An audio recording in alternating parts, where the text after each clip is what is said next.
O objetivo do meu trabalho, então, é entender como que a estrutura da paisagem, no caso, a composição e a configuração dos hábitats, dos ambientes, eles influenciam no padrões de movimento, ou seja, no uso do espaço dos cachorros do mato, e se tem relação também com a densidade populacional dessa espécie.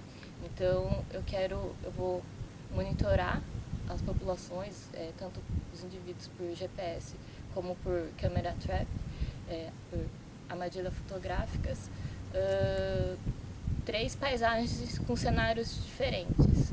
E assim eu consigo entender quais os padrões de movimento, o uso do espaço e se tem relação com a densidade populacional.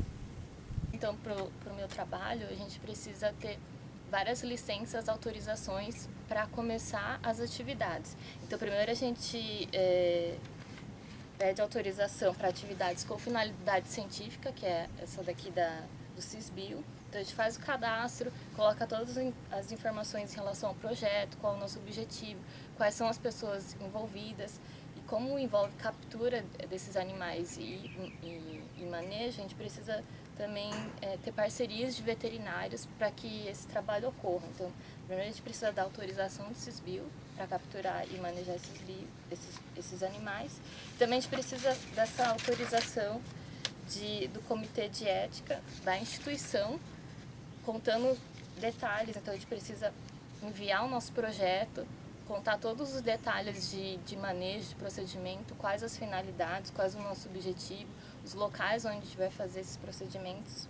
Então, essas 2 autorizações, tanto o do CISBio quanto o do Comitê de Ética, precisam estar aprovadas para a gente começar a nossa pesquisa. Então, com essas autorizações aprovadas, a gente vai no local de interesse, né, na nossa área de estudo, e a gente arma essas armadilhas aqui. Essas daqui são para pequenos mamíferos, mas o que a gente usa é muito similar, só que, lógico, para um tamanho maior, para médios e grandes. Então, o primeiro cuidado que a gente precisa ter é onde você vai colocar essas armadilhas.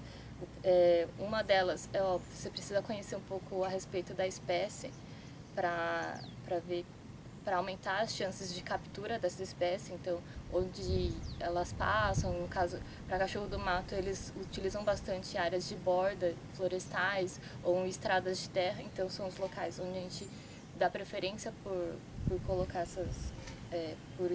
essas armadilhas. E outros cuidados pensando sempre no bem-estar do animal. Então, local sombreado, um local mais de abrigo, né, um local onde tem a sombra, então. E outros detalhes importantes, ver se não tem nenhuma ninho de formiga por perto, que pode atrair e causar algum desconforto nesse animal. Então a gente instala essas armadilhas. Tem que ser num local plano, porque é um sistema bem sensível. A gente escolhe o ambiente adequado tanto para aumentar a captura e também pensando sempre no bem-estar animal, evitando locais que incida muita luz. A gente coloca também algumas proteções como folhas, algumas vegetações para deixar camuflar e também para evitar possíveis desconfortos no animal. Então, a gente, escolhendo esses ambientes, a gente arma essas armadilhas, nesse caso aqui, representando, né, como que funciona. Esse daqui é para pequenos. Esse pedalzinho aqui, que vocês conseguem ver, a gente coloca a isca, no caso a gente utiliza bacon e sardinha nessas armadilhas. Então, assim que o animal é atraído por essa isca alimentar, ele vai entrar, pisar nesse pedal aqui. Pisando nesse pedal, a armadilha ela vai acionar e fechar a portinha. O animal pisando então nesse pedal, a armadilha vai fechar e o animal ele fica preso nessa tomahawk. A gente sempre arma todas as armadilhas então no finalzinho da tarde, que como são animais de hábitos crepusculares noturnos, então a gente sempre abre todas as armadilhas no finalzinho da tarde e chega assim que amanhece. Então a gente vai olhar todas as armadilhas instaladas e ver se tem nosso animal de interesse. Tendo um animal de interesse nessa armadilha, a gente coloca um garfo, vocês conseguem ver que todos são gradeados, então a gente coloca uma grade pensando mais na nossa proteção, porque o animal ele vai ficar então encurralado nessa parte final da armadilha. A gente coloca essa grade para nossa proteção para o quê? Para fazer a abertura da armadilha. Então, se o animal quiser sair ou quiser ter um contato, está sendo impedido por essa grade. Tendo essa grade, a gente conseguiu abrir a armadilha, a gente vai inserir um outro material chamado de prensa, né? A gente fala de prensa, ou seja, para que a gente consiga deixar o animal restrito a essa parte mais posterior da armadilha. Então a gente tira o garfo, insere essa prensa e prensa, a finalidade é bem essa, para prensar o animal nessa região posterior da armadilha. Nisso o veterinário que acompanha a nossa equipe, ele já aplica a anestesia no animal. Aplicando anestesia, a gente fecha a armadilha de novo, tira a prensa, tira a prensa, fecha a armadilha, espera a anestesia fazer efeito. A autorização então do veterinário de que realmente o animal ele está sedado, a gente então vai abrir de novo a armadilha e retirar esse indivíduo, o animal dessa armadilha. Os procedimentos, então, após a anestesia, esse veterinário que acompanha a nossa equipe, ele faz todo o monitoramento dos sinais vitais, todas as questões ligadas à veterinária, e a nossa função, nosso papel como biólogo seria fazer as medições e colocar as identificações nesse indivíduo. Assim que o veterinário sinalizou que o animal ele está anestesiado, então a gente vai manejar esse indivíduo, sempre, lógico, com cuidados, com luva, todo equipamento de segurança pessoal, né? Então a gente coloca os brincos na orelha dos bichos, do tipo tag. Cada orelha a gente coloca uma cor e uma numeração diferente, para a gente conseguir identificar quando eles saírem nas fotos das armadilhas fotográficas, apenas por cores. Então a gente tenta variar os padrões de cores que a gente coloca no brinco, né? Ou coloca na orelha do bicho. Medidas biométricas, no caso, a circunferência do pescoço, circunferência da cabeça, circunferência do tórax, o comprimento do corpo, o comprimento da cauda, o comprimento da cabeça, a altura, o comprimento do pé, o comprimento do metatarso. São medidas que se utilizam bastante na área de zoologia. Então a gente faz essas medidas biométricas. E para o nosso trabalho, quem trabalha bastante com ecologia do movimento, a medida mais importante seria a circunferência do pescoço. Então, principalmente pensando ajudar nesse contato com empresas que fabricam esses equipamentos. Então a gente consegue ter informações a respeito de qual é um colar ideal para aquela espécie. Então todas as coletas realizadas, tanto do interesse veterinário ou do nosso interesse, né, de medidas, a gente então devolve, então a gente retorna o animal na armadilha, no mesmo local. A gente abre a armadilha, coloca o animal nessa mesma armadilha, fecha e espera os efeitos da anestesia passarem. Sempre o veterinário que vai estar avaliando todas as condições do animal. Sendo que o veterinário, quando ele realmente vê que o animal está bem, que o efeito da anestesia já passou, só assim depois que a gente vai soltar esse animal, pensando em todo o cuidado. Então, a gente faz as medidas biométricas e também a gente identifica cada animal. A gente identifica então por brincos do tipo tag nas orelhas dos animais, e esses brincos a gente escolhe um padrão diferente de cores, e nesse brinco também tem uma numeração. A gente faz essas medidas biométricas também, e a gente coloca o colar GPS nesses indivíduos. O colar que a gente utiliza, ele tem tanto o GPS quanto o VHF, para a gente depois conseguir localizar esses animais, e também tem o sistema UHF para que a gente consiga fazer download remoto. Então, os colares, eles são... Cada empresa trabalha com um colar diferente, e cada colar tem sistemas diferentes de você trabalhar. No nosso caso, então, a gente precisa fazer esse download remoto, ou seja, a gente precisa achar o bicho, chegar próximo a ele para fazer esse download dos dados, ou seja, coletar os pontos de localizações que estão armazenados no colar do animal. Depois que a gente solta esse animal, a gente faz um acompanhamento, um monitoramento em torno de 3 meses, que é o tempo que mais ou menos dura a bateria, porque a gente programou para fazer a coleta de dados a cada meia hora, ou seja, a cada meia hora um ponto de localização ele é armazenado nesse colar. Então, para a gente achar e coletar esses dados que estão armazenados no colar, para a gente localizar esses indivíduos com os colares, a gente utiliza uma antena parecida, semelhante a essa daqui, só que maior, no caso essa daqui é para termos representativos. A gente acopla esse cabo no receptor, no caso do VHF. O receptor VHF e o UHF, eles são diferentes.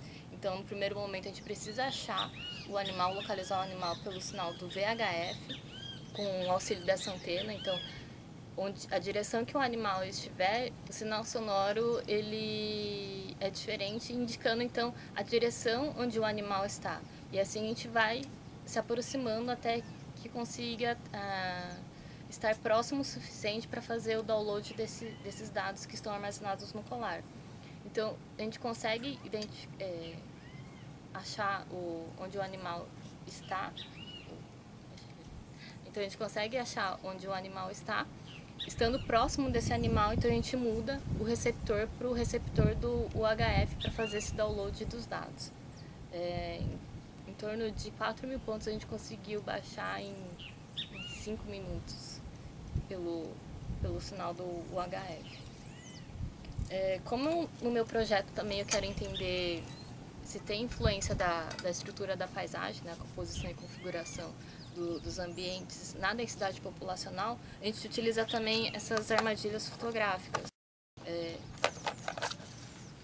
Então a gente utiliza essas armadilhas fotográficas, a gente instala onde os animais estão sendo monitorados por colares GPS, a gente instala essas armadilhas fotográficas e sempre pensando também na parte de biologia do bicho. Então a gente tem que pensar os locais onde a gente vai instalar, por exemplo, se é mais na borda florestal, no nosso caso a gente instala na área de borda florestais, numa altura ideal para que consiga capturar então essas imagens do indivíduo, nosso interesse que é o cachorro do mato. Então tem uma altura ideal e sempre amarrar bem na árvore para que essa armadilha ela não caia, porque como a gente está manipulando, a gente acaba deixando muito nosso cheiro, né? Faz com que outros animais fiquem curiosos e mexam na armadilha fotográfica, e isso pode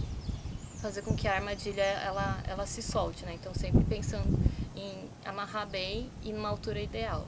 Como que essa armadilha funciona? Então aqui a gente tem a luz, tem a câmera e tem o sensor. O sensor, então, ele vai detectar esse animal passando em frente à câmera e vai acionar o registro. Então, ele vai acionar a câmera e vai ter o registro do animal. No caso, essa Bushnell, essa armadilha fotográfica, ela tira foto ou você pode programar para filmagens. Como o meu interesse é só saber a densidade, ou seja, eu quero tirar fotos do dos animais que passarem em frente a essa câmera. Então a gente programa, aqui no caso, aqui dentro tem esses botões aqui, e você consegue programar então o intervalo entre uma foto e outra, se você quer do modo foto ou filmagem. Configura também essa câmera assim para data e horário, né, do local quando você instala essas armadilhas. E aqui nessa outra região são as partes das pilhas. E como a gente deixar em torno de 2 meses em campo, a gente coloca todas as pilhas. Elas funcionam até com menos, mas pensando na questão de bateria e a duração do nosso monitoramento, a gente coloca todas as pilhas nessa armadilha fotográfica. Infelizmente, então, a tecnologia é bem recente em relação aos colares GPS, e muitos pesquisadores, muitos parceiros têm alguns problemas, não só em relação à ausência de informações, ou seja, os nossos colares estão programados a cada meia hora. Tem alguns colares que não captam esse registro, não captam essas informações a cada meia hora. Ou seja, tem alguns problemas de registros. Tem problemas também quanto à bateria. No caso, a bateria pode durar menos do previsto, e outros problemas técnicos que ainda eles estão sendo adaptados, sendo incorporados. Então, de resultados do meu projeto, então a gente tem essa parceria com outros pesquisadores que já monitoraram 20 indivíduos na fazenda da Inhumirim. Então, eles têm esses dados de GPS desses 20 indivíduos, além dos registros de armadilha fotográfica em torno de 2 meses. Nessa campanha agora que a gente está desenvolvendo na Fazenda Alegria, no Pantanal da Inhacolândia, a gente tem 8 indivíduos sendo monitorados por GPS e tem dados de câmera em torno de 2 meses. Então, de resultados do meu projeto são esses. Em termos de conservação, é importante a gente entender um pouco mais sobre essas espécies generalistas, porque são essas espécies que estão ocorrendo em ambientes modificados, e possivelmente são essas espécies que estão ainda desempenhando uma função ecológica nesses ecossistemas. Então, como eu disse, o cachorro do mato ele é uma espécie considerada generalista em termos de hábitos, generalista em termos alimentares, e a composição da dieta do cachorro do mato ele é estritamente ela é composta por frutos, insetos e pequenos mamíferos. Então, por ter uma ampla distribuição geográfica e estar presente em diferentes contextos de paisagens, diferentes cenários, desde conservadas a paisagens alteradas, eles possivelmente estão desempenhando então um grande papel ecológico, seria no caso de dispersão de semente, potencial dispersor de semente, e no controle populacional de pequenos mamíferos ou pequenas presas.